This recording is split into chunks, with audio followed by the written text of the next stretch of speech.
This episode of the Off-Road Podcast is sponsored by Warn, Power Tank, and Medical Gear Outfitters. Off-Road Podcast, episode 288, Satellite Communicators. Night, Aaron does a trail fix. Ben buys another defroster. Coy looks at a truck, and Jeremy finally works on his Jeep. Welcome to the Off-Road Podcast, a podcast about everything off-road. We cover the news, review products, and interview people in the off-road industry.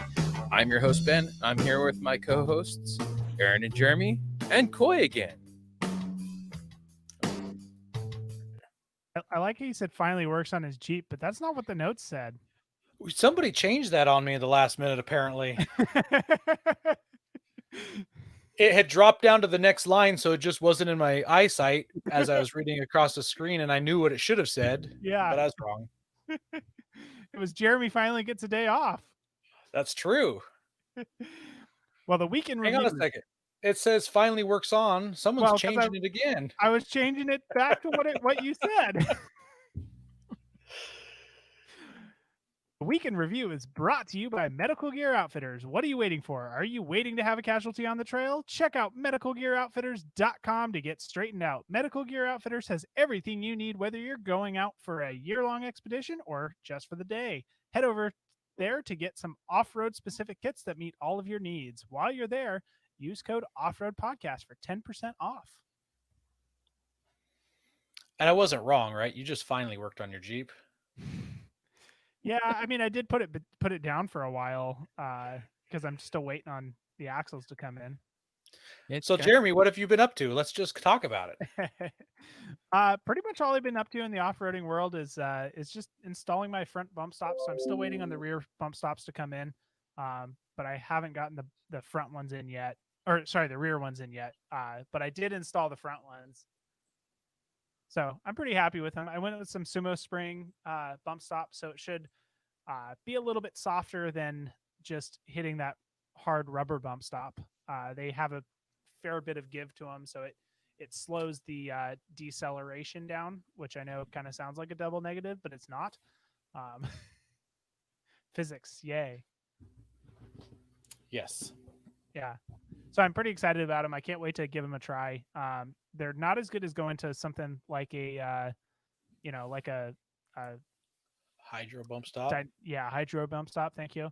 But it definitely is a step up from just whatever the stock style bump stop is. So I didn't have stock bump stops, but I did have the stock style. And when I found out I lost one, it's like, well, might as well just install new bump stops, especially because it makes it a lot easier to do it now than to try to do it later, because at least on the front. So I'm glad the front came in because I can still put everything together if the axles come in. And Rick is saying that he likes his Sumos. It's nice to put the front ones in now because you have to take the front springs out in order to put the bump stops in. So I didn't want to have to go ahead and do that later on. So I was planning on just buying the rears, and then after I thought about it a little bit, I'm like, if there's any chance that I'm going to go up to the Sumos, I'm just going to go ahead and do it and do it now. And I'm hearing somebody's notifications going crazy. Coy sent me a text wondering. Coy sent me a message wondering if I heard his notification, so I sent him a message back and said yes, and that was that. And then I said, and I heard it again, so I sent another one. Blows my mind because I've changed 0 settings, and I checked last time if you guys could hear my notifications, and suddenly now you can. So, well, that's so everybody who's listening, don't message Coy during the show. It's his private time. Yeah, you can't do that because otherwise he goes. Yeah, that's funny. Well, Max says Jeremy's back, and so does Rick. They're excited to see you. Yeah. So it's Martin Luther King Day when we're recording it, so I get the day off. Yes. Pretty happy about that. I didn't realize it until I realized I had the holiday, but then I think I messaged you guys on Friday. Like, who keeps messaging Coy? This is Aaron. I don't know how to change it. Hang on. I think I messaged you guys on Friday and said, "Hey, remind me what's on the show this week so I can actually research some stuff." Because I forgot I have Monday off. Nice. Yep. So, Coy, what have you been up to? Right now, I'm trying to turn notifications off on my computer. I possibly did it. I'm really not sure. So I actually spent the weekend like deep cleaning my shop because I had a shop when I bought this place, but had a gravel floor. So I took all the tools that I've collected for, since I was like 14 when I like bought my welder and stuff, and I put them in this rickety barn so that they could rust for a year while I put concrete in my shop. And now that most of my tools are ruined, when I put them back in my shop, the more tools I moved in the shop, the angrier I got. So by the end, I was basically just shoving stuff in there. And it's just been a messy heap. And so I just went through and I set up my shelves, set up the benches, and I just started organizing everything. And it's actually kind of looking like an actual shop now. So hopefully I can just got like one more day to finish it out. So it's a beautiful shop like it's supposed to be. And then I'll be ready to do any modifications or maintenance I need to do on my FJ for my upcoming trip this summer. Because I feel like I have quite a bit of stuff I'd like to do by then. We'll see how the budget turns out for that. But Yeah. Don't talk to me yeah, about budgets. Yeah. Terrible. I feel like mine, which is only a quarter of what Jeremy's doing, is going well over budget. It's pushed some other parts back that I wanted to get. So yeah, I know the feeling. yeah. So, We're were all you able to clean up- optimists. Yeah, that's for sure. Well, then you forget, oh, I need some new airline to run to my lockers. Oh, I need this. Oh, shoot. The bump stops that you didn't plan on. Yeah, I need to get bump stops now. And while I'm doing Yeah. those ones, I should do these ones. I call those consumables, and like that's like a wear item. Like in my budget, I like tires aren't a modification. I'm just getting new tires because that happens no matter what you drive. Mm-hmm. Yeah. It's like buying new shoes. I'm not buying mountain climbing shoes and flippers. I'm just buying tennis shoes. Although I don't think losing a bump stop counts as a consumable. I don't know. Maybe it does. It was consumed by the trail. If parts fall off of your vehicle, that's maintenance. It has to be fixed. Yep.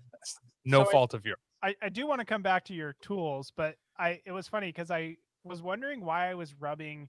So I kept rubbing my my fender on that passenger side, which lost a bump stop, and it was kind of cutting up my tires because it's just the metal. And I was always wondering why I was rubbing there and not the other side. I think that bump stop has been gone for a long time. But going back to Coy's tools, so were you able to clean them up? It wasn't necessarily like my hand tools that got rusty. It was like a lot of the like my drill press. I have this old, it's like 6 foot tall, like just beast drill press that I got from my grandpa. He's been dying since I was a little kid and finally decided he didn't need it more. So I bought it from him, and and he's one of these guys that's he's like an ex gunsmith kind of guy, and everything's just perfect condition. And then I set it in an open air barn for a year, and then I pulled it out. It looks so bad. I was like so proud of it because it was so perfect, and now it's just. So it's a bunch of that. Like I have a tubing bender that I had to weld it together and stuff, and then yeah, it's just a ball of rust that I'm gonna go get powder coated and whatnot. I was complaining about some tools at my work tools, my pliers specifically, that got some rain on them and they rusted quickly. And one of my coworkers said, "Well, I got this stuff, and I got to tell you when I get home. I don't remember what it is, but he's like, yeah, I sprayed it on, I rubbed it on, I worked my tools, and they came back to life. And it took him like 5 days to finally get back to me, but he texted me a picture of PB Blaster. I'm like, oh, PB Blaster. I love that stuff. I've never used it to try to recondition a tool or anything, but now I'm going to try. A nice penetrating oil should help free it up and allow it to move. I'm kind of one of those guys that if it's rusty to the point where it's not very usable anymore, instead of spending a bunch of time fixing it, I just get angry, throw it away, and go buy another one because that just burns me deep down. And then somewhere I'm trying to teach my wife a lesson, but yeah. Well, how does that work for you? it's not what it could be. I mean, the long story is I originally had these in the enclosed shop. My wife thought that we could get concrete in the next month, so I moved them in the barn. I told her that would be nigh impossible because of some certain situations about getting the trucks to my house, and it sat for literally exactly a year before the concrete got done, and yeah, so it was a sore spot. But like I said, I bought my welder when I was 14, so it's not like I've been collecting these tools that long. So Gotcha. One and more then follow-up question. Who yes, puts gravel in a shop? the guy that I bought really, it from. it's really common. Really? Yeah. For And it wasn't farmers and stuff. necessarily a shop. It was like park a tractor, put hay in the corner. Okay. I mean, Fine. shop is a loose term. It didn't even have power when I moved in. So it was. I mean, it did have power. It's totally to code. It was more an enclosed barn, a very well-built barn. Well, it's got garage doors and yeah, it's like one of those kit shops somebody put together, but they didn't pour concrete. So It's Like a farm like shed. a pole barn. yeah, it's a pole barn with garage Yeah. doors and everything and all that. And I'm maybe tomorrow or Thursday going to look at a new to me pickup that I'm hoping to purchase. So Was this from a family member? no, this is Okay. from someone in Washington. I just remember you talking when I saw you several months ago about estate sale truck or something. Yeah, I have this old 91 Chevy two-wheel drive extra cab V6 that's been my like daily runaround, and it has like 160,000 miles on it, and it leaks, like, so it gets moldy in there. And recently my heater core, I'm not sure if the core is going out, but I'll just be driving along blowing hot heat, and then it just gets lukewarm, like just ambient outside temperature. 10 minutes later, all of a sudden blasting heat in my face. So makes it hard to drive, when everything fogs up, you got your head out the window. A good flush. I have no idea. I'd like to flush it away from me into someone else. Yeah. So, I got a guy who will buy that from you. Jacob Challand. I'm probably gonna go cheap. From Patriot Patch Co. He loves old junky Chevy trucks. That's just his Oh. thing. Yep. This You'll have to get it to South Dakota, but yeah. I think you might be able to find a buyer closer than South Dakota. I just want to hear Jake talk about on his Gun Guy Radio about how he bought another cheap Chevy truck. So I love this. Mark from Red Arc commented, I have a Red Arc brake controller, so woohoo. nice. I hear they're going to be at more Overland Expo, which is coming up in about like 3 weeks in Missouri. That's dad like joke for you. That's like the biggest one over there, right? On the Yeah, and it's new. This is their second year of them doing it. But it was pretty huge last year. It was. Yep. Mm-hmm. Yeah. He says you're a legend, Coy. Yeah. Well, Ben, what have you been up to? Well, not much. Or should we call you wish.com as your name has been changed in our group chat? Oh yes. Well, so you guys might have noticed me run off just a couple minutes ago, and you're probably like, "Why'd Ben run off?" Well, this was at the door. This is the correct one this time, right? Is that a 12-volt defroster? This is a 12-volt diesel defroster. So now I'm going to assemble that. We'll see how well that works out. Did you guys talk about that on the show last week? Yes. Yes. Okay. Oh yeah. Yeah. Oh yeah. Oh yes. Coy helped a lot with that Yes, one. he did. It started in strong, and I really wanted to just burn him to the ground, but then I just have felt bad, and I actually got sad. Don't feel bad. Nobody felt bad. You guys. Like when you see the weak wounded animal getting eaten by a lion, you're like, oh, You just got to put it out of its misery. So you should have gone for the throat, man.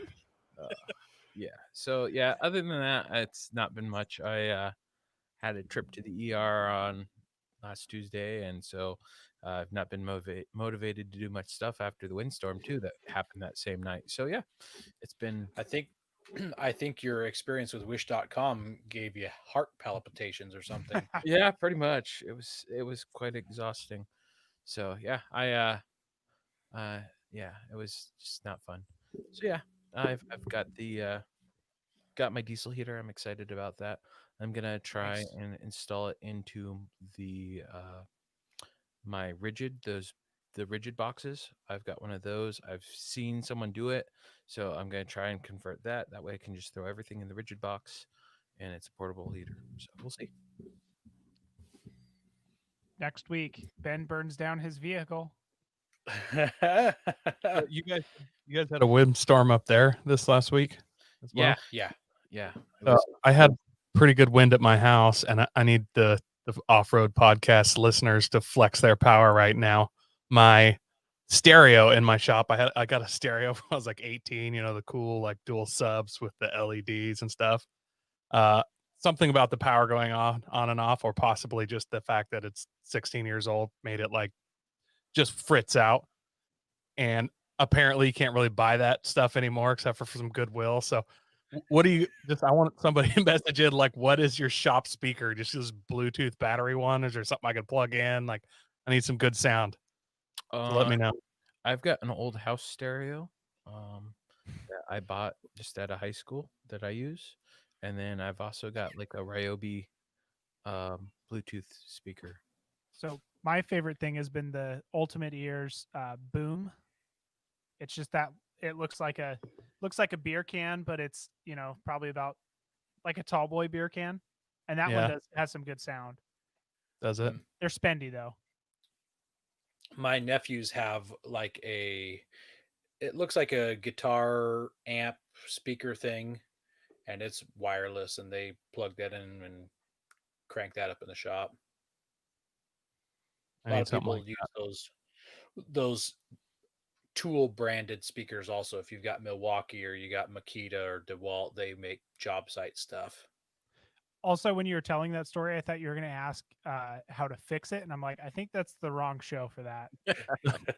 No, I immediately, it has like a 6-disc CD changer, and I walked in and it was popped out, and I was like, that's weird, it's off. And I like turned it on, pushed it in, and it just kept coming out. And then I tried to use, and it was just on a fritz, and I was just like, okay, grabbed all 3 pieces and just taken it out the trash can. My wife's like, what are you doing? I bought that for you. I'm like, it's broken. Crutch.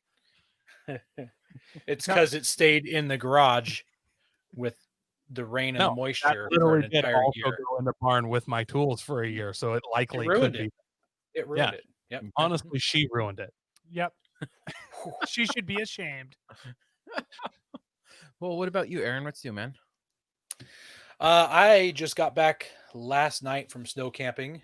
Hate you. Had a great time. I went up in the mountains, like I mentioned last week, behind the cowboy dinner tree. Drove right past it several times. It was a good time. Here is a picture of the rig I was driving while we were out there playing in the snow. Notice it's not a Nissan. It's a Dodge Raider. Fun little rig. My buddy's got 2 of them. This is his wife's goof around car, and his is basically the same, but he has turbocharged his. Pretty neat little thing. Had a good time snow camping. We built some epic campfires, like the biggest campfires you can make. We built. The wood was piled outside of the campfire grate all the way around it, and the campfire grate was glowing completely red. If you would have whacked it with a hammer, you could have turned it into whatever you wanted. It was forged in fire. Next time, I want you to build a fire big enough that it's catching the pile of firewood on fire because it's so hot. We leave So it on up there so camping trip, remind me while I was cleaning out my shop, I forgot about the 30 pounds of magnesium I have. Oh, So God. if you would like a real fire, yes. I have So a 25-pound and a 5-er. We were talking about, man, if we only had some magnesium, and one of the guys is like, well, I think I mentioned last week or the week before about my buddy who has a chainsaw fetish, and he had 6 chainsaws with us on this trip. And he's like, well, one of them has a magnesium case, but I don't really want to take it apart to throw it in the fire. So, but yeah, we were talking about putting magnesium in the campfire also. That's funny. Um, I have is actually they're magnesium anodes. They hook to gas lines to keep them from corroding, and they corrode instead. I'm not yeah. 100% sure how it works, and I work Magic. around some of those It's guys in the construction industry, and I saw them. I was like, I would like these, and they're like, you can have them, and I was like laughing maniacally as I ran away with them. nice. They use powdered magnesium ones in a bag now, and I'm trying to get one of those. We'll see Oh, how that Yeah, would so be you can great. throw it like this into the fire. Yeah, you can magnesium bay that with the across the elbow, and I can No, also use powder to start the giant blocks going. what you need to do is you need to find a way to shoot the powder with like compressed air out of a gun and shoot it through the fire. So like a potato gun. Kind of, but more like not like one blast, like constant spray, like a flamethrower, a magnesium flamethrower. So like a sand blaster with magnesium instead of sand. Yes, Ooh, that's yeah. the exact way that I would put it. Or Yeah. shot pack on reverse. On That's blow. like James Shot back on Bond blow. villain stuff. Yeah, I like that. So Well, Coy, so are you interested in the very quick explanation of how a sacrificial anode works? I have a small idea of how it works, but Aaron's saying 'cause say no, so I guess we'll just move on with the I do show. some electrolysis cleaning with like cast iron, and it uses water, so I kind of have a little bit. But yeah, you're an engineer. Tell me. So the simple version is it corrodes easier than whatever it's attached to, and there's only so much of the correct molecule to produce the corrosion, so it soaks up all that molecule and takes it away from, so it corrodes before the thing you want to protect corrodes. If that makes sense. So it's like putting baby powder in your underwear. Like yeah, so it exactly soaks up all the excess Yeah. sweat. Exactly. Yeah. Yeah. See, there we go. I'm a man of people. There we go. Yeah. Thanks for dumbing that down for us, Coy. You're welcome. Welcome. Do what I can. It's like when you bring Ben to the party, he drinks all of your beer, so you don't drink the beer and get drunk. Or Kravik. Let's say Kravik. Yeah, I'm not sure. That's not some. Yeah. I've been It's like if you have a bunch of firewood that needs burned, and you'd like to burn it, and then Aaron comes camping with you, and then he burns it all. Well, see, that's like a negative effect. So I don't No, know. I burn all mine instead. I bring all my firewood and burn all of it. Yeah, but if I bring firewood, it's going to be burned because I don't want to take it home. No, then I usually take your firewood home to my house. I burn mine okay. sacrificially and bring yours home. Yeah. So anyways, these fires were really big. Campfire was really big. And we were even using like a gas powered leaf blower to just go and build it up really high because some of the wood was really wet. And while that was happening, it was sending out lots of embers. No big deal, right? Everything's covered in snow. Everything's wet, cold. One of these embers lands on one of my friend's head. He's got his back turned, and I'm across the campsite from him. I'm 12 feet away. So I jump up out of my chair and I take my worn hat and I'm running towards him to slap him on the head to put the fire out. And I slip on the ice that surrounds our campsite and just slide with both of my shins right into the picnic table. And then I go flat on my back. And as I go flat on my back, the front part of my ankles hit the picnic table. So I just went whack, whack, and then smack onto the ground. So my shins are one of my two shins is in really bad shape right now. I'm hurting for certain with that. So I immediately got up and like whacked him on the head, got the fire out because it was still burning in his hair. And I'm yelling as I'm running, your hair's on fire. Bam. And people saw me just crash to the ground. And then I had to walk it off. It was so painful. Like it was bringing tears to my eyes. And I'm just like gimping around trying to walk this pain off of my shins. Shins are second only in pain to nards. So it's it hurts. Yeah, that sounds awful. Yeah. Beyond that, we went snow wheeling. So that was the first night. We went snow wheeling the next day. That was when I was driving that Dodge Raider and having a good time with that. As we were working our way down the mountain, headed back to camp, my buddy and his, I think it's a 16 Toyota Tacoma, he lost a bolt out of his tie rod end. So he had made some custom tie rod ends last week out of Heim joints and everything. Lost a bolt out of it and couldn't find it anywhere. Obviously, it's snow. He was the front rig. 4 more rigs drove behind him, and I was like, "Well, how big is it?" And they're like, "It's the size of your thumb." And I said, "Trailer hitch pin. Grab a trailer hitch pin." And we pulled one off of someone's rig and shoved it in there and drove them all the way back to camp with it. All good. That was my trail fix on that part because I really want to go on this trip with you. But it kind of just didn't work out. And as I'm cleaning my shop, about 43 seconds before you said that, I had a tie rod ball joint nut in my hand, and I put it in this box I have all my extra suspension parts. And then you're like, he just lost the front tie rod bolt, and I grabbed it. I'm like, yes, I'm gonna go right Saturday night. I'll be there 4 hours. I like take a picture of it, and you're like, yeah, no, it's not. It was completely custom, and I was just like throwing bolts around my shop, like, what are the chances? Why? I sent a message to your wife as I was heading out there, telling her that I forgot my nougat covered raisins, or I don't even remember what I said. Some weird food. I'm like, I forgot it. Do you think Coy could pick some up and bring them out to me for the weekend? Yeah. She was like, I told him it was fine. You could go. And I was like, okay, bye. She was like, yeah, no. Yeah, no. Yeah. So we got him off the mountain. And then the next day I left and went home, and they were staying for another night. And I got a phone call after I got home.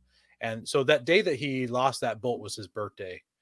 And then yesterday is the day after his birthday. He called me that night at about 8:00, and he's like, dude, I rolled my truck. I'm like, nuh-uh. He's like, yeah, I rolled my truck. And here's a picture of it for anybody watching. He rolled his truck. Taco down, yeah. Airbags. He can't open a couple of the doors. Windows are broken. Yeah. Yeah. Bad news bears. Was it because of the bolt? It wasn't. So the parking lot that this is taken in, right next door to this is a little small hardware store. And I found him a bolt and a nut and paid for him and left him on the counter as I was leaving town that morning. He drove down on the Dodge Raider, picked him up, went back to camp, put it all back together. What happened was he was just, I don't have the picture to share here, but he was going down a road, a little bit downhill, and it's straight, but it was just sheet ice on top of packed snow. And somehow he lost control and his tire hooked the side, and it spun his rig 180 degrees and then flopped it sideways into a tree. So, ouch. Yeah. Well, at Full least flop from it still, right? Yeah. He said he's not hurt. They're just a little sore from getting banged around. We were talking about the next rigs for him, and so maybe he'll get a Bronco sooner than later. New Bronco. So this is something that I need to look into with all the mods that I have going on, but I kind of want to see what you guys have done with your insurance. Have you guys paid for like riders on your insurance for all the stuff you've done to your vehicle? No, I keep talking about doing it. It's the things that I've done haven't made the value go up anymore and make it worth it at this point. Yeah, but I mean, if you've totaled your vehicle and you had to rebuild your vehicle, it would cost you a lot more than the insurance is going to pay you for it. I mean, prove. Sorry, because I had a kind of a race car type thing that got totaled one time. And if you have like receipts and stuff to prove that you did this, they'll pay for it. Just imagine if you had a 60-inch rigid light bar that was $1,600 and it got stolen or smashed, your insurance would just replace that light bar, like no questions asked. So if they give you a hard time, you have to have receipts. But in my case, the company just kind of took my word for what I had on it and just threw me more money. Yeah, but the amount of money that I'm dumping into this thing right now for like it's probably about the cost, about the blue book value of my vehicle is what I'm putting into it. So there. Your case, you just buy the rig back and buy a Jeep shell, put all totally the parts back on it. Like, yeah, that would be the best way for me to go forward. Absolutely. Unless the axle's bent. Well, I mean, even if the axle's bent, I mean, you can get an axle straightened. Typically. Oh, why didn't you tell that to why didn't you tell it to your wife from the get-go? No. I remember you saying that, but you said it was likely just to bend again. So I don't know. Yeah, that's true. That's true. Yeah. I mean, you have to put a lot of extra work into it to reinforce it. And honestly, they're known to bend. It's weak. It's not worth it. Especially those early model Dana 44s. Those things are, bending all the time. Yeah. Well, enough with Jeremy's axle talk. Let's get back on topic. Let's talk about me some more because I'm not done talking about my weekend review. I had a lot going on. I'm sorry. Just kidding. So, Ben, you're talking about diesel heaters. A friend of mine who was also there, he had one. And I know as you and I have talked about them, I've been like, I just don't see a reason to have something that's going to burn another fuel source that you got to bring. And how much fuel did he go through on one night? I don't know how much he went through in one night, but he told me that he gets about 40 hours per gallon. It sounds which he runs his on kerosene. So he just goes to Home Depot and buys a $7 gallon of kerosene that comes in its own tub and everything. So you're not carrying anything special. And I was pretty impressed by that. Also, he had this little remote control and he goes beep, beep. And like it started up while he's sitting around the campsite and started heating his tent. Yeah. Pretty cool. Yeah, boy. Remote control. So I thought that was pretty neat. If I wasn't invested into a buddy heater, I probably would go that route. But I have a buddy heater and I bring propane for other reasons. But maybe down the road, I've changed my mind a little bit. Well, so my buddy heater broke. I think I mentioned that to you guys. It fell off my shelf when I was pulling out some gear, and it broke. So it was like done with that. Turns out you can buy new parts and pieces for your buddy heater. Well, shit, mine's already in the trash. Oh, oops. Timestamp. Yeah, mine's in the trash. 32 minutes in. So I'm kind of interested in a buddy heater if something changes down the road. The bad thing about for me, the one bad thing about a buddy heater is that it is in the tent with you. No, it's in the tent with you. Like I don't get that. I don't get a lot of water in there. I don't get any more water in there than when I camp without a buddy heater. So the cool thing that I've noticed from talking to people is you don't get as wet of air with the diesel heater. So it can help dry out stuff on the inside. So I know we'll be able to test it out with snow camping. Yeah, I ran mine all night long on medium, or I'm sorry, on low. There's only low and high on the single burner buddy heater that I was running. I ran it all night long on low, and it was 65 degrees. I brought my thermometer again, 65 degrees in my rooftop tent. I was able to like dry out some clothes that were hanging from the rafters and sweated a little bit in the middle of the night. Got to take the blanket off because it's too hot. That's the living when you're snow camping. Yep, that's a good problem to have. Yeah. Well, last thing I did was I got a new 36-gallon fuel tank. Yeah. Yeah, it's connected. Good. It's connected to a 2017 F-150. My wife went and bought it while I was snow camping. I drove by the dealer and test drove it on my way to go snow camping. And then she went and did all the negotiations and everything and drove it home, traded in the van and threw some cash on top. And yeah. Nice. Hang on. Didn't you take Monday off so you could go buy a truck with her? I did. Yep. So you could have stayed another day and watched the Tacoma roll. I could have, but I told her I'd be home. So I was honoring that. But I guess this is more of what I've done this week. Today, we spent all day while I was off looking at camp trailers. Came home empty-handed, but we went and looked at camp trailers. That's a good problem to have right there. And I went by Ham Radio Outlet and procured some parts there as well. Nice. Yeah. Hey guys, we're looking to reach more listeners. We're going to start reading Apple iTunes reviews on air. If you hear yours, send us a message with your address, and we'll send you an Off-Road Podcast sticker. You can find all of our social media by just searching our name. Now, go hit that subscribe button. You might want to turn those down. That was pretty loud. Sorry. Sorry, anybody listening live. Yeah, we've adjusted our volumes to try and make stuff easier. And sorry. So I wasn't in the comments, the chat comments here, because I was on a different page because I was sharing those photos, and I see that my wife is in the comments. I'm glad I was talking nice. Yeah, Glad I wasn't lying about my axle like Jeremy. I didn't lie about the axle. I'm just kidding. Just throwing you under the bus.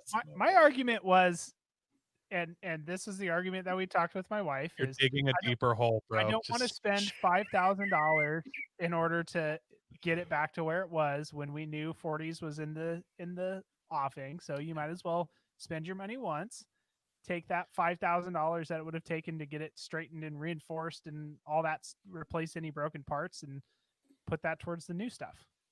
That sounds well rehearsed. Not well rehearsed. That's the truth. Yeah. Yep. So, I should mention that truck has the FX4 package. So it's got a, and it wasn't intended. We weren't shopping for that. We were shopping for a 4-door truck, 6.5 foot bed, EcoBoost 3.5 motor, and it had to have the max tow package. So that was, and it couldn't be white. My wife did not want a white truck. So had to be those things. And anything else was a bonus. So it came with the FX4, which adds a rear locker, upgraded shocks, and a skid plate, and some fancy decals on the bedside. So, yeah. I'm glad one of mine might be a tow vehicle. We'll have to trailer things to the trail. She realizes that, Yeah. right? That's near a trail. Aaron's wife's here in the comments. It won't be going anywhere near a trail. Yeah. Except likely to tow a vehicle to a trail. The trail head. Yes. Yeah. No, my son, when we were driving around today, asked me to, or maybe it was yesterday, I can't remember, yesterday or today, asked about taking it off-road, and I'm like, no, son, that one's not going off-road. They're just too big. Yeah. Yep. Well, we also want to reach out to our favorite sponsor, Patriot Patch, one of our favorite sponsor. That's I shouldn't say favorite. No. our They're all our longest, favorites. our longest sponsor is what I was trying to say. Our longest sponsor, Patriot Patch. They, as you guys know, make awesome patches and shirts, and I think you need to move your camera up just a titch, Jeremy. You can barely see your patches up there. There we go. There's your patch sash. What am I, in the Boy Scouts? I think so. Yep.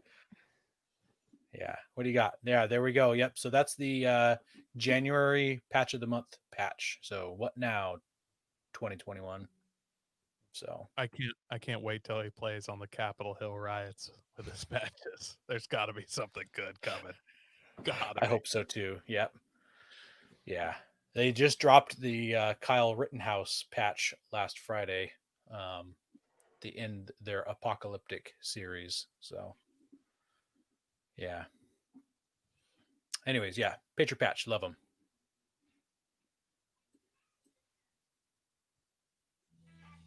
The news is brought to you by Power Tank, the ultimate mobile onboard air system for performance, versatility, and reliability. They are your source for all air-related accessories. Check them out at powertank.com.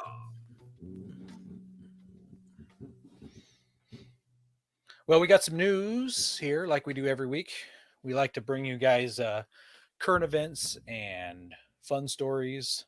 Last week, the RAV4 TRD kind of sucked. But this one's a good story. It's a Jalopnik article, and it's talking about modifying riding lawnmowers. Coy, do you have a riding lawnmower? I have a 0-turn one, though.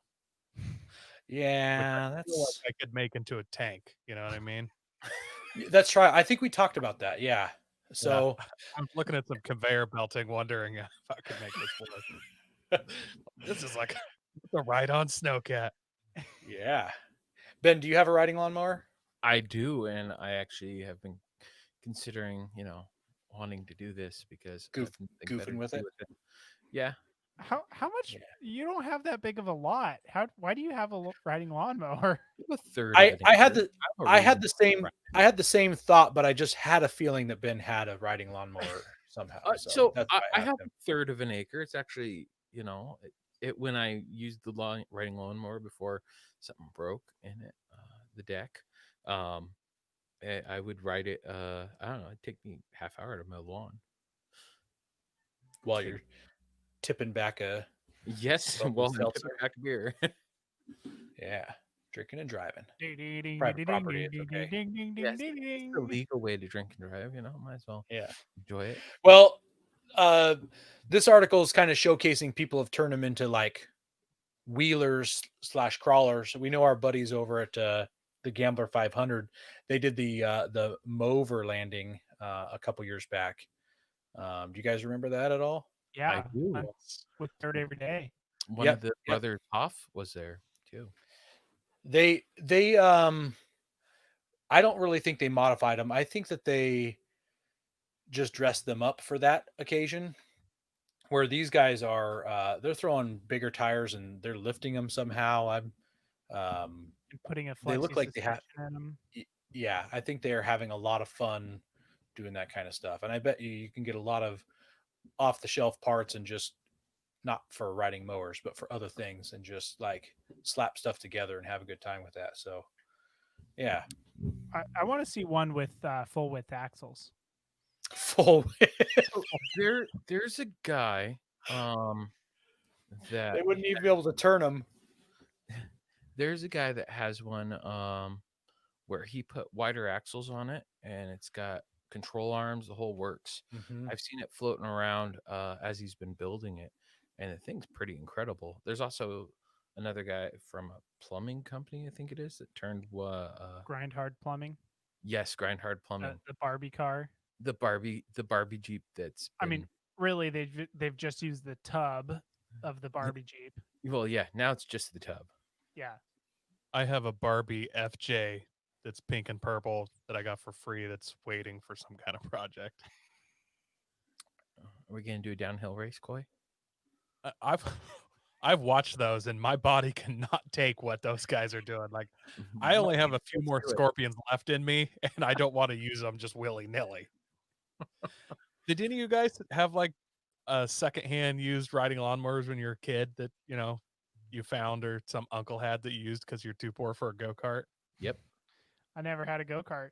I was too poor for the poor option, I guess. Yeah, I know, right? At some point when I was a kid, I had an uncle who gave us his old riding lawnmower. It was like a Craftsman with a 5-horse motor in the back. And the seat was on like a hinge and sat up directly above the motor. And he took the deck off and gave it to us. And I had so much fun on that. We had a pond that would dry up. We'd get out there and wheel and get stuck. And like we spent hours with that thing. You were just ahead of the time. I was overlanding. Yeah. Mover landing before it was cool. Yeah. Yep. Well, the next article we have here is Coy, do you know how they empty the toilets on the Rubicon? I thought the tow truck just brought the Jeeps back to the dealer, but I don't. Yes. Wow, that was a good one. That was good. Well, anyway, getting back on the topic of the article here. So so there's a bunch of toilets that are on the Rubicon, and they have built a specially built F550 in order to. Oh yeah, they've built an F550 in order to go ahead and empty these things. So this was built by WFO Customs. It's got a 4-inch lift. It's got RCV axle shafts. It's got beefier drive shafts, and it turns 41-inch tires. On the back of that thing, it has a 400-pound turd tank. So I don't want to be there when Or- they flop it. I want to know how much does, I'm Googling right now, does poop weigh? It weighs a crap ton. Oh, well, Shut up. so the answer Google immediately gave me 1/4 pound to 1 pound, but I want to know per volume. But Let's see if we you can get gotta an answer. remember it's got like the stuff that like is in the pit toilets and stuff too. So it's Yeah, so it's half poop. poof, half water. Yeah, Um, pee and stuff. how about per? How much does? So I'm trying to Google it as well, and the suggested Google search is how much does poo weigh per inch? How much does a gallon of chocolate pudding weigh? I feel like that's a compatible. Cubic foot. Let's see. I'm just not getting. Just use What's a water gallon of weight water? and call it a Well, day. what 6.5 then? It's 7.5 per gallon. Is it 7.5? Well, poop floats. Well, I guess it doesn't always float. Sometimes floats. Well, Man, this is getting really crappy. But I think we need to move on here. 8.3 per gallon. 8.3 for water. Yeah, per gallon. Okay, so 400 divided So you're by talking like 50 8.3. gallons. Yeah, 48 gallons. That's not very big. That's not even like a drum. Well, Koi's got it right. Poop floats, so I don't know. No, poop doesn't always float. It only floats when you've had too much fat, I think. Koi, apparently you're having too much What fat. are you trying to say? All right. Well, looking at it though, it probably also Aaron, it you're probably doing too much, also has you're doing Googling. too much interneting. You've gone robot. Yeah. How about now? Am I better now? You're better now. Looking at the rig, it has other tanks on it, so it's probably dropping the other chemicals back in the toilet as well. So it's got the 400-pound turd tank, plus it probably has some other things. It probably's got a water tank and then that blue liquidy stuff too that it puts in. So I'm sorry, it's a 'cause- 400-pound tank or 400-gallon tank? Because that's wildly different. It holds 400 pounds. 400 pounds of turds. Yes. Oh wait, it does say 400 gallon. I'm sorry, Yeah, I wrote pound. Pound, that would be Oh. very small. That'd be like a 55-gallon drum. That's what I was saying. Yeah, if it's only 48 Yeah. gallons. No. Okay. Yeah, Well, 400 gallon. 400 gallons. That's my bad, guys. Which would explain why it's on an F550. Yeah. So we're now up to 3,300 pounds of poop. That's a metric crap ton. That's just beyond a metric crap ton. Yes. About a ton and a half. All right. Well, I think we've had enough potty talk. Well, I do want to. I didn't point this out when I first gave you the name. It's a Super Duty, as in Doody. Yeah, Super Duty. That's what they. Does call it have special? Does it have special decals on the side that they I had don't know, but it should. re-popped? Yeah, Yeah. El Dorado County, California. California, also spelled duty, Doody. Well, I think it's synonymous, right? Feels like it lately. Go prepared with Warren Industries. They produced the first recreational winch in 1959 and lead the industry with their dedication to quality and reliability. When you dig yourself in deep, make sure you have the right tools to get yourself out. Get Warren equipped and go where others can't. Now, let's get ready for adventure and head into our main topic. Well, so this week we are talking satellite communicators. I've actually been shopping around. My wife has decided that the amount of times I get stuck in weird places and have no way to communicate with her is unacceptable, and we need to nip that in the butt. So I've been doing some research, and I actually will tell you at the end of this episode what I got.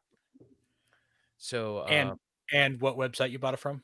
no, I was going to did say, not- please tell me you didn't get it from Wish. I did not get it from Wish. I know some guys, Ben. I know quite a few guys that have gotten their Garmins from Wish, and they were real Garmins. So Just want you to know that. Yeah, but not all of them probably. The ones I know got them off of Wish. So Yeah, there but was were some they off- real?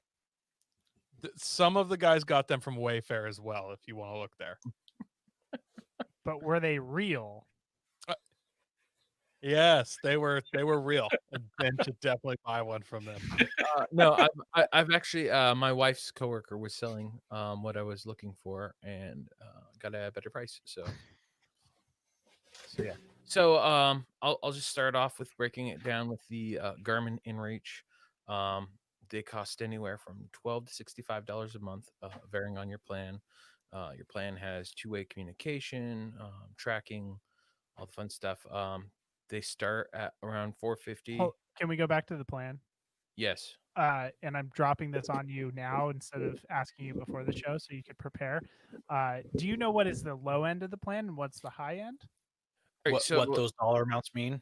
Yeah. all right, so $12 is the annual basic plan, and then I think it's 14 something is the freedom plan, which is monthly. So you pay $14 per month, and then if you don't need it, say in January, you can shut it off and then pay the next time you need to open it up and start using it again. So if you have Okay. no plans to do anything, you can shut it off. Versus the monthly or the annual plan, you have to pay monthly the set amount, which is like 12 up to $65 a month, I think it is, or something. Okay, so you used some words in there that were unclear to me, so I looked up the website. So the annual plan, you have an annual plan and you have the freedom plan, which is the monthly. Yes. Freedom just means you pay per month. Yes. And it's more expensive. Yes. So you pay them all by month. The freedom plan is a month-to-month contract, whereas the annual is an annual contract.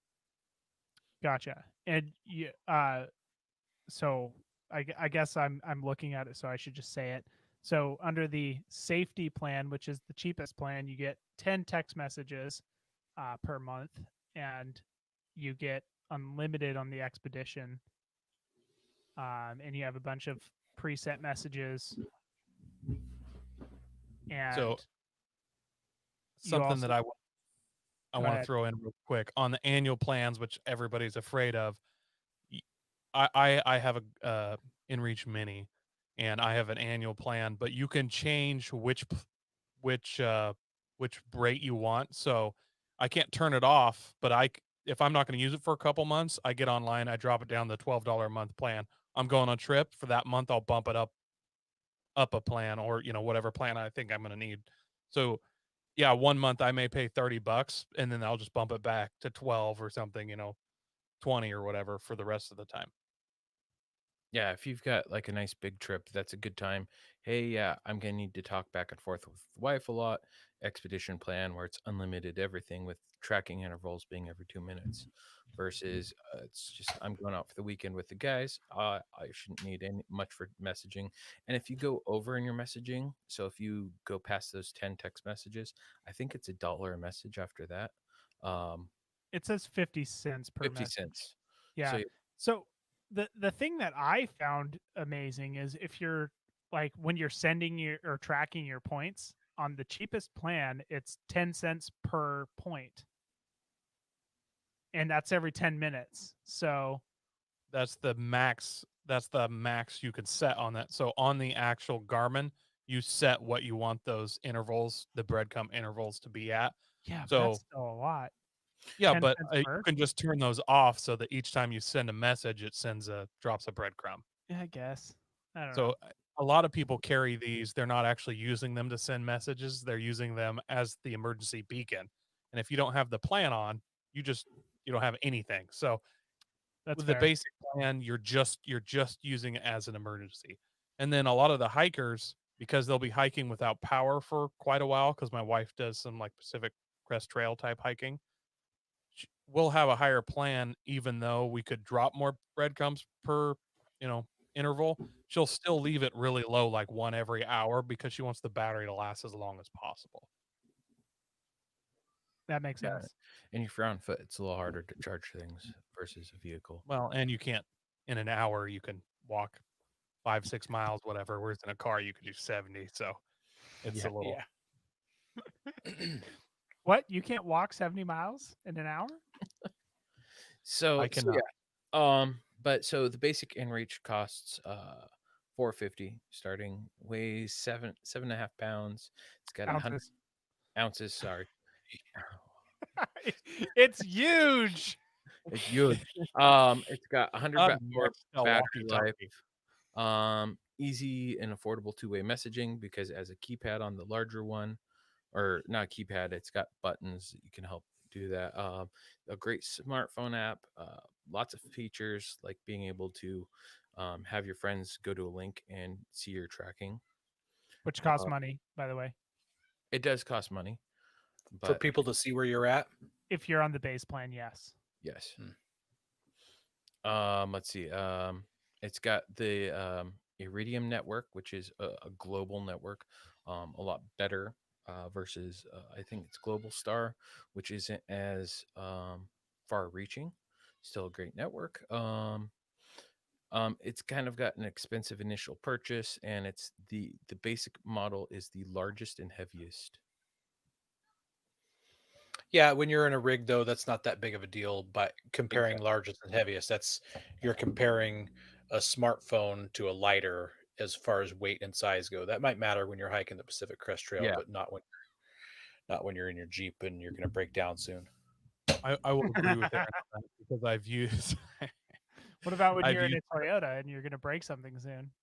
It's not breaking. A bolt I will- falls out. It's not broken. You're just missing parts. Totally I just different wouldn't than know breaking. anything about that.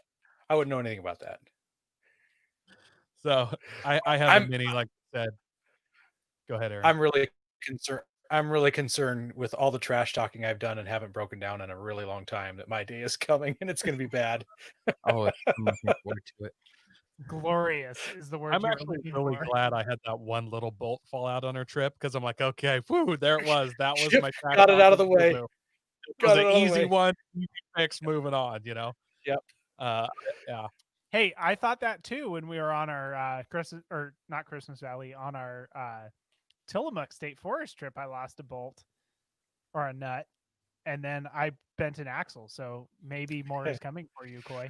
Actually, you know what? Well- I blew my airbags out. So Oh yeah, that was a There big you one. go. yeah. More Yeah, karma but in if your your way. insurance pays for it, then I feel like it doesn't count, 'cause that's kind of a bonus. True. That's And true. Jeremy, I remember Jeremy specifically saying that it was highly possible that was bent when he got that Jeep. And then rebent itself. It wasn't. It wasn't like physically bent when I got the Jeep. I know that for sure because I had pulled the shafts and didn't see the same shaft damage that I saw after it was bent. So I know it bent while I had it. I think it was pre-weakened. Yeah. All right. So, yeah, I don't remember what I was going to say. Oh, I do now. I have the Mini, and I got it because my wife does all the hiking. She wanted light as possible. We use it wheeling as well. And if it were up to me, not hiking, I would get the biggest one possible. Just using the screen and stuff. It's with the Mini. It's harder than if you remember the old 9 or 10 key texting. It's worse than that. Like it is slow and takes a while to text. You can have preset messages. You can pair it with your phone, which helps. That's what I was just going to ask. Yeah. So if you you have- can't just use your cell phone to type that message out? You can, if you have a cell phone, you can pair it to it and then type it with your cell phone and do it that way. Or if you already have the Garmin, like I have a Garmin Overlander, any of the Garmin products, I can pair to the Overlander and just do it from that. So you can kind of get around it, but a giant screen. yeah. So, but if it were up to me, I would have gotten just the standard. Well, so more on with the same plan cost for the Mini. It is though $100 cheaper on base price there. It's got half the battery life because it's that much smaller. Like Coy said, it's a problem. There is the small texting is tedious. So, yeah. Let's see. Spot Gen 3 is the next one here. It's got a $12 to $15 plan, depending upon what you go for. Which I had What is one.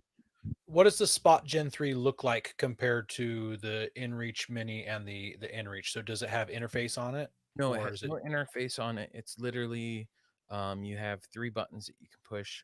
One of them being an okay? SOS, or no, or there's 5 buttons. You've got your breadcrumb, your check-in, and then 2 other messages, and you can set up what the message is like.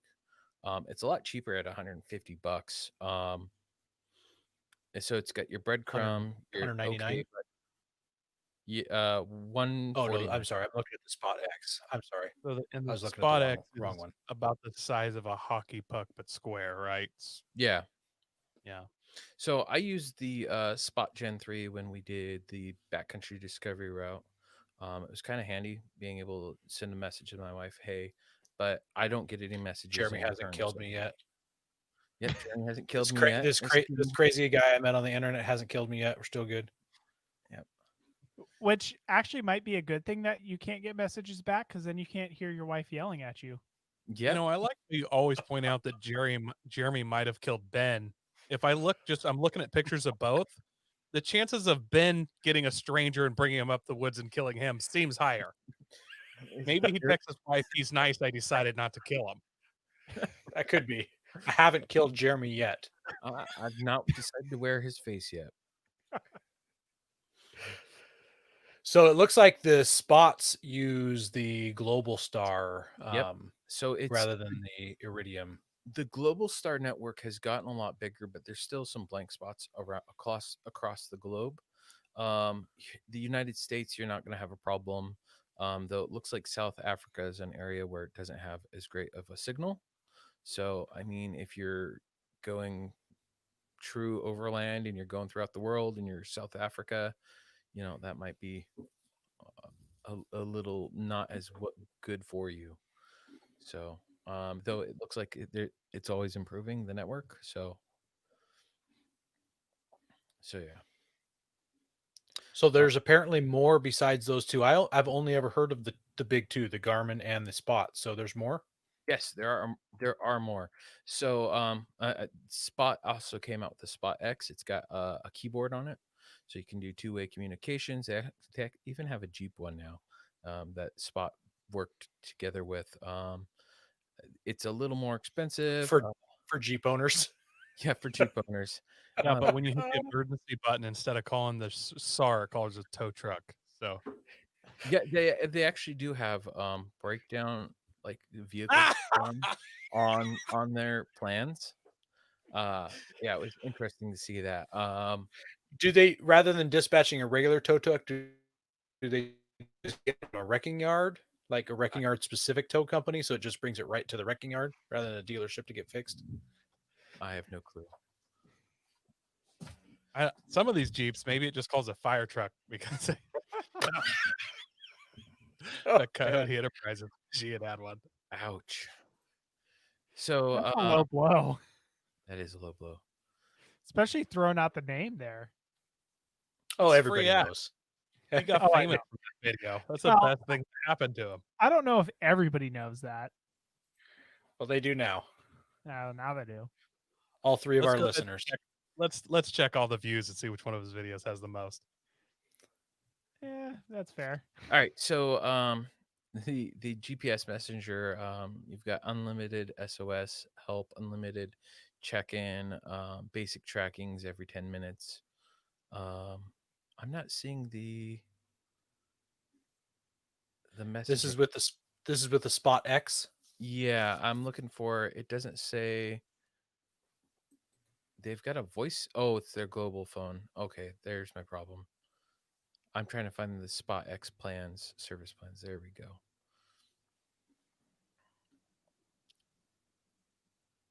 So you've got, I don't know, different tracking rates, 10 to 60 minutes in between. For $12 a month, you get 20 messages. For $30 a month, you get unlimited with more movement alerts, but there's activation fee of $20 on top of that. So yeah, I mean, it's got it's bulky. We had an article last year, I want to say it was, or maybe it was the year before, where some guys hit the SOS button on their spot and it didn't send it. Which is where I'm kind of the Global Star Network. I poo-poo at it, but I've also heard of the InReach network having issues before too. It's a satellite communication device, you literally have to be pointing it up in the sky towards a satellite, and if there's not one in the area, you've got a problem. I think the Iridium network has something like 60 satellites right now, from what I was doing in my research. But there's two other players on the ground now. I've been seeing, and actually I've messaged these companies. So Zoleo, they've actually teamed up with Gaia, where if you buy one, I don't know if that's still in their plan, or if you buy one, you also get some Gaia Gaia for a month or a year or something like that. They cost about $200. Their plans range from $20 to $50, kind of the standard thing, it seems, between all of these. It's got a 200-hour battery when checking for messages every 12 minutes. Great. It uses the Iridium network. Pretty similar on the functionality with the Garmin Mini.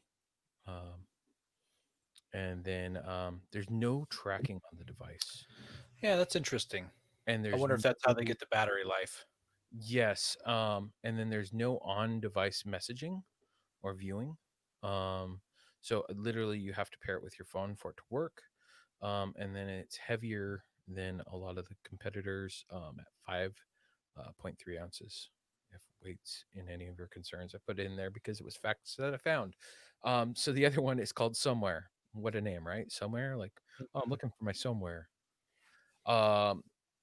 So they've actually got the cheapest plan at $833 a month with an annual contract, and then $15 would be with their other plan to $50 a month.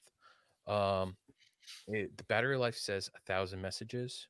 I don't know what that means as far as it goes. No messaging without a smartphone. It uses same Iridium network, flexible and affordable plan, but it's got long 30-minute tracking intervals, and then you have to be a part of their app. So like if my wife wants to track it, or you guys, like I send a message to you guys, you have to be a part of that app to track me, which kind of seems like a pain in the butt. Does the app cost? No, the app doesn't cost, but I think you're limited on the amount of people you can share it with. So I contacted both Somewhere and Zoleo, and asked them if they were going to do like web page based tracking. So with the Garmin, you can share a link with your friends. I believe it's the same with Spot, and you can see the tracking.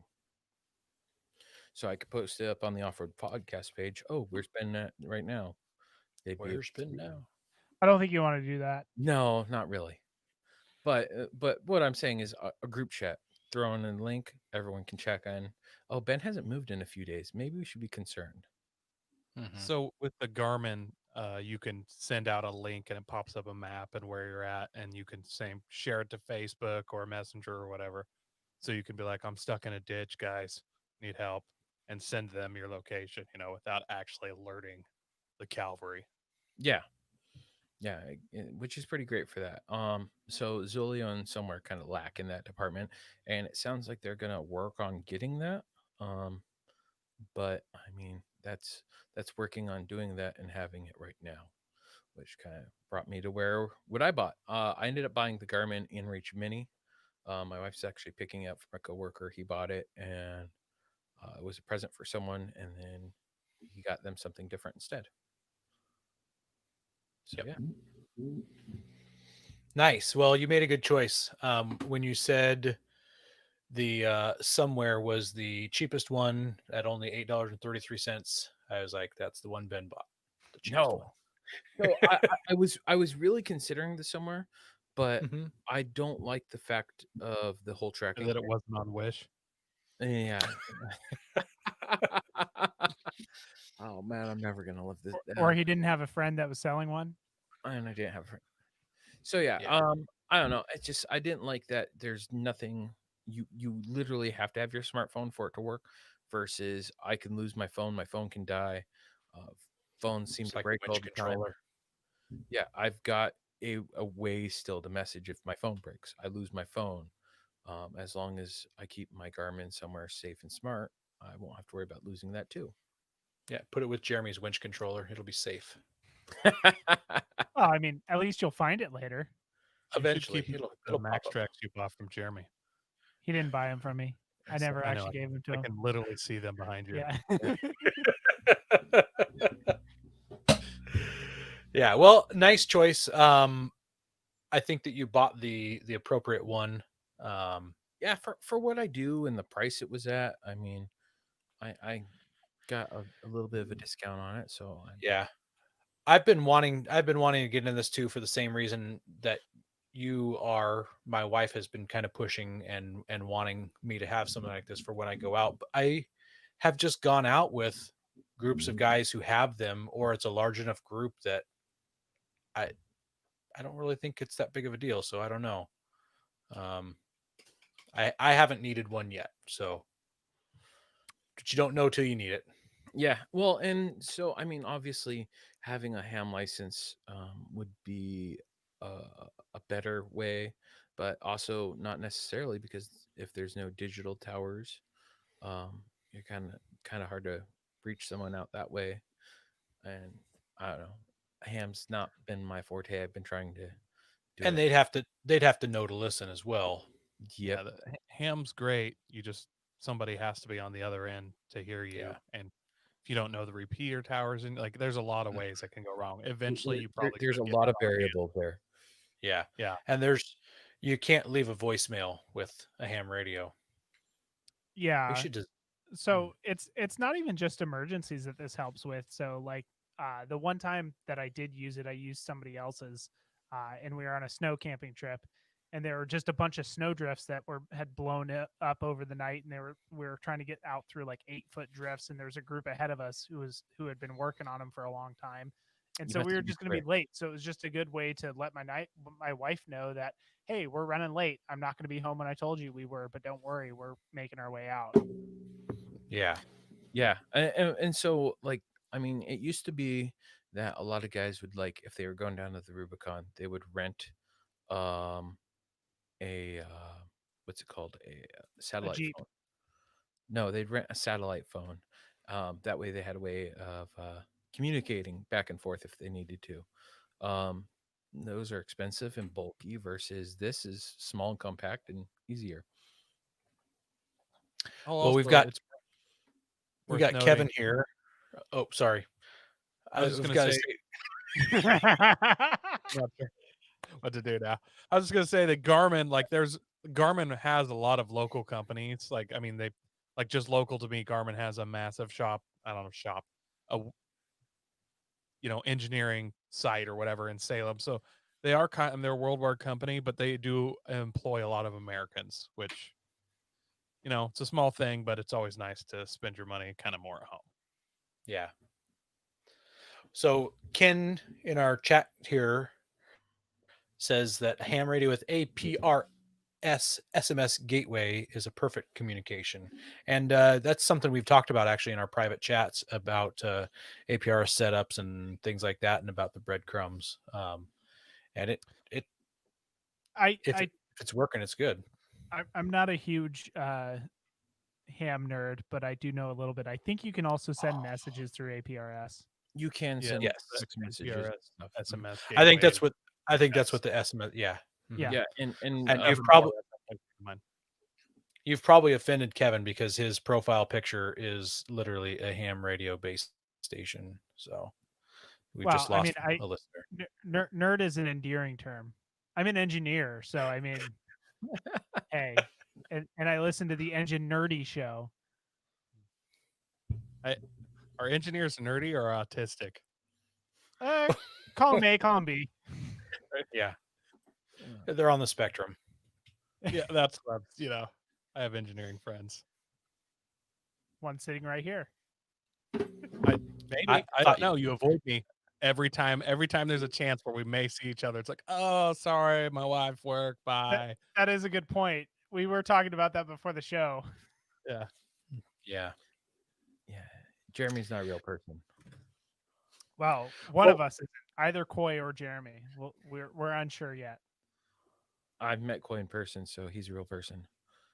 You've met me in person as well, but you've never met us both together, so we might be the same person. So is Coy you wearing a fat suit? Ouch! Ow!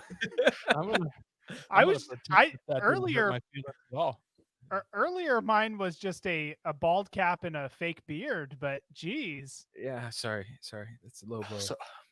Coming from another fat guy. I'm going to go ahead and let it slide with Ben because he's gravitationally challenged as well. So it's kind of one of those things where we can throw that back and forth. I see. As a term of endearment. But if somebody outside our group uses that term, then we beat him down. Skinny son. It's on. Gloves are off. Yeah.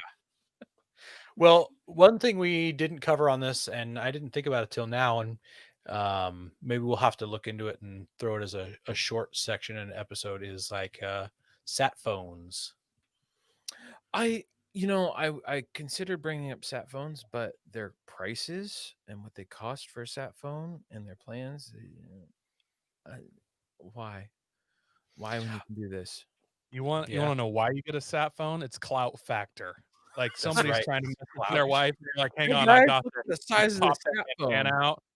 Yeah, like there's you have to unfold the antenna. Weird flex, but okay. No, weird not a weird flex. No, there's nothing weird about that one. Look at the size of the sat phone, guys. Yeah. My 5'11" jeans have a special sat phone pocket. I pull that out, do the quick move to pop the antenna out. All right, hold on, got to pull out that antenna. Satellites are connecting. It's beeping and making noises. Hello, can you hear me now? Can you hear me now? Ben is on his sat phone. There you go. On my sat phone. His Wish.com sat phone. Yeah. Direct line. Direct line to Beijing.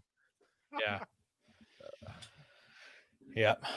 Well, we want to thank everyone who listens to us weekly, and also those guys who are on our YouTube and our Facebook Live and jumping in the chats off and on. It really helps the show progress, and it's fun to interact with you guys. We really appreciate you guys.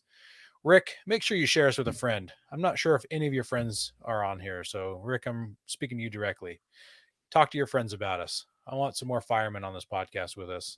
And also, God bless America. Don't forget to visit Patriot Patch and join the Patch of the Month Club. Check out our Gaia affiliate link for up to 40% off. Also, don't forget to head over to Warren and Power Tank to see all of their great gear. We are a proud part of the Firearms Radio Network. Got a question or comment? Send it to us through our webpage at firearmsradio.tv or through our social media channels by searching for Off-Road Podcast. Also, you can listen to us live at overlandradio.com, Mondays at 7 p.m. Pacific. When off-road, please remember to have fun, tread lightly, be safe and courteous, and thanks for listening